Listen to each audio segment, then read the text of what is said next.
think one of the first things that God does in our lives when he comes in through the indwelling of the Holy Spirit is to challenge our categories.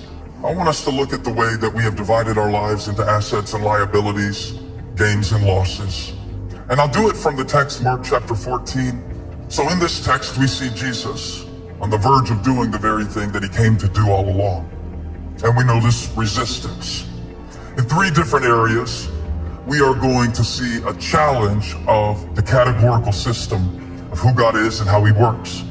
The first area I want to discuss is conflict. I believe that when God really gets a hold of your life in a surrendered way, that he will change the way you see conflict.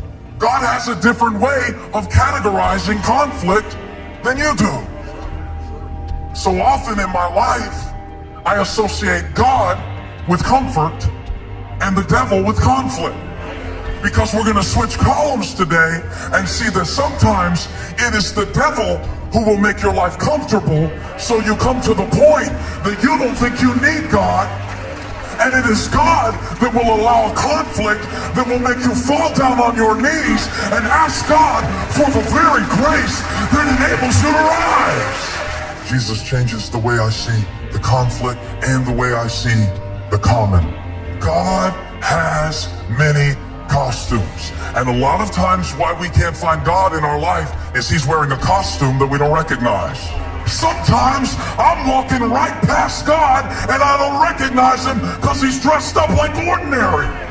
The coincidence often looks a whole lot like the miracle. And sometimes I think faith is just as simple as second guessing what you call coincidence. And you say you don't see any evidence of God's working in your life.